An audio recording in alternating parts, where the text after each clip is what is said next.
Highways అది 2023 August 15 మన వైజాగ్లోని ఆకాష్ బైజూస్ వాళ్ళకి సంబంధించి some NEET coaching centre achievers college some లాంటిది వచ్చేసి అస్సాం గార్డెన్స్ ప్రాంతం వైజాగ్ 2 టౌన్ ఏరియా.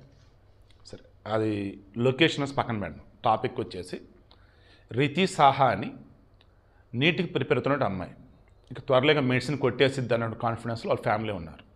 సుఖ్దేవ్ సాహా వాళ్ళ నాన్న, అంటే ఆ అమ్మాయికి వచ్చేసి ఫ్యామిలీ ఫ్రెండ్స్ అక్కడ వైజాగ్లో ఉన్న వాళ్ళు ఉన్నారు. అండ్ ఎప్పుడు ఫోన్లో వాళ్ళ పేరెంట్స్తో కావచ్చు సిస్టర్తో మాట్లాడుతూనే ఉంటారు. ఆ రోజు అంతా బాగుంది. అకస్మాత్తుగా వాళ్ళ ఇంట్లో వాళ్ళతో మాట్లాడిన కాసేపు ఫోన్ వచ్చింది, అమ్మాయి పైనుంచి పడిపోయింది, ఆసుపత్రి అడ్మిట్ చేశాం. ఇమ్మీడియట్గా ఏ ఆసుపత్రి అడ్మిట్ చేశారని వెళ్ళారు. ఇంకా బెటర్ ట్రీట్మెంట్ అని చెప్పేసి వేరే పెద్ద ఆసుపత్రి పట్టుకెళ్ళారు. బట్ ఆ అమ్మాయి చనిపోయింది. ఫస్ట్ వాళ్ళ పేరెంట్స్ వచ్చేసి కలకత్తా వాళ్ళు వచ్చారు, మమతా బెనర్జీ, ఏడు వచ్చేసి ముఖ్యమంత్రి జగన్మోహన్ రెడ్డి వాళ్ళ ఆఫీసర్లు ఇక్కడ ఉన్న వాళ్ళతో మాట్లాడారు. దెన్ ఆ అమ్మాయిది హత్య, ఆత్మహత్య లేదా ప్రమాదమా తెలియాలి అని చెప్పేసి అన్నప్పుడు లోకల్ ఉన్న పోలీసులు ముందు అనుమానాస్పద మృతి అన్నారు. ఆ తర్వాత మొత్తం ఎంక్వైరీ చేశాక ఎటువంటి అనుమానాస్పదం ఏమీ లేదు, ఆ అమ్మాయి స్లిప్ అయి పడింది అన్నారు. దెన్ వాళ్ళ నాన్న ఊరుకోవాలి, కోర్టుకి వెళ్ళాడు, హైకోర్టుకి. లేదు మా అమ్మాయిది ఖచ్చితంగా ఆత్మహత్య కాదు, హత్యగా ఆత్మహత్య కాదు, ప్రమాదం కాదు, హత్యే, నాకు మల్టిపుల్ డౌట్స్ ఉన్నాయి, మరల విచారణ చేయాలన్నప్పుడు పోలీసులు మొత్తం రిపోర్ట్ సబ్మిట్ చేశారు.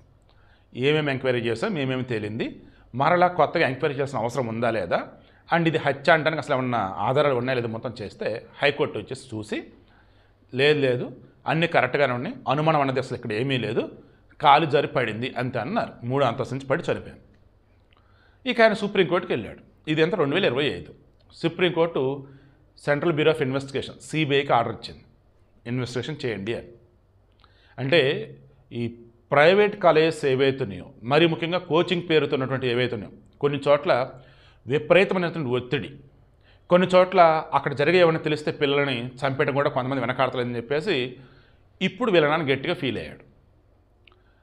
చాలా చోట్ల విపరీతం ప్రెషర్ ఉండి పిల్లలు ఆత్మహత్యలు చేసుకుంటున్నారనేది నిజం. ఇంకొన్ని చోట్ల విపరీతం ప్రెషర్ తట్టుకోలేక చదువు మధ్యలో మానేసి వస్తున్నారనేది నిజం. ఇంకొంతమంది ఎలాకలా అర్థం చేసుకొని చదివేసి ర్యాంకులు కొడుతున్నారు, ఇంకొంతమంది ర్యాంకులు కొట్టుకొని వేరే దానికి వెళ్ళిపోతారు, ఇది కూడా నిజం. ఇక్కడ వాళ్ళ నాన్న రేస్ చేస్తుంది ఏంటంటే, మా అమ్మాయిని సరిగా చదవటం లేదనో, లేదన్నప్పుడు చెప్పిన మాట వినట్లేదనో కోపంలో కిందకు తోసేసి ఉండొచ్చు అన్నది మెన్షన్ చేస్తున్నాడు. ఆత్మహత్య చేసుకునేది పిరికిది మా అమ్మాయి కాదు, మాతో చాలా బాగా మాట్లాడింది ఇన్సిడెంట్ జరగడానికి ముందు కూడా నేను. సో ఇక ఇప్పుడు సెంట్రల్ బ్యూరో ఆఫ్ ఇన్వెస్టిగేషన్ ఏం తేల్చిద్దని మీరు అనుకుంటున్నారు కింద కామెంట్లో తెలియచేయండి.